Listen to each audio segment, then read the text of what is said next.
On the topic of abundance, offline, we had a lot of fascinating philosophical discussions, one of which was about the mouse paradise experiment, also known as Universe 25. It's an experiment from the 1960s and early 70s, conducted by ethologist John B. Calhoun. And we can talk about this one for hours also, I'm sure. But it was an experiment with a few hundreds of individual mice compartments, and they provided them with unlimited food, water, nesting, no predators, stable temperatures, and frequent cleaning. Basically, the definition of abundance as far as mice go. And the interesting aspect of this experiment is that at first the population doubled, it grew very quickly, but then it leveled off and certain really negative social things started happening, like mothers neglected to kill their young, violent attacks and hypersexual activity became widespread. Some quote-unquote beautiful ones, largely inactive, well-groomed mice withdrew, refusing to mate or interact. So all of these kind of societal qualities that we see as negative for the functioning of a society started to emerge because of the abundance. And finally, the collapse.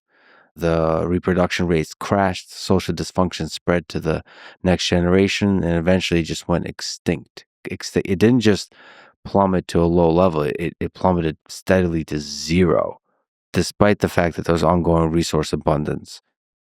As this description states, the last mouse died surrounded by untouched food and water.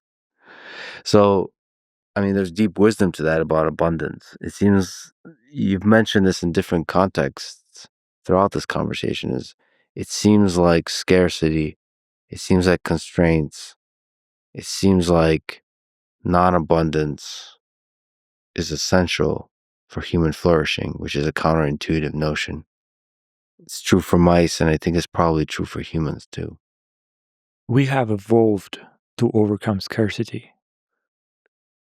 Almost by definition, there has never been such thing as infinite amount of food or entertainment in our lives before now. We seem as a species to lose our ability to identify purpose in a world where you have everything and everything loses its meaning. Restrictions are important. I think, though, that they should be coming from within. It should be self-restriction rather than restriction in order to create purpose and meaning in life. In a way, I was lucky in a very counterintuitive way because I grew up poor. I didn't have money when I was a teenager. I had the same jacket for years, which was bought on a second-hand marketplace. My father wouldn't receive his salary as a university professor for months because the Russian state was almost bankrupt back then. My mom had to juggle 2 jobs to take care of us. It was not easy, but it also created purpose. It created meaning. It created priorities. It allowed us to focus on things that mattered. It allowed us to develop our character and intellectual abilities. Now, if we had everything, why do anything? These mice suffered societal collapse that was irreversible.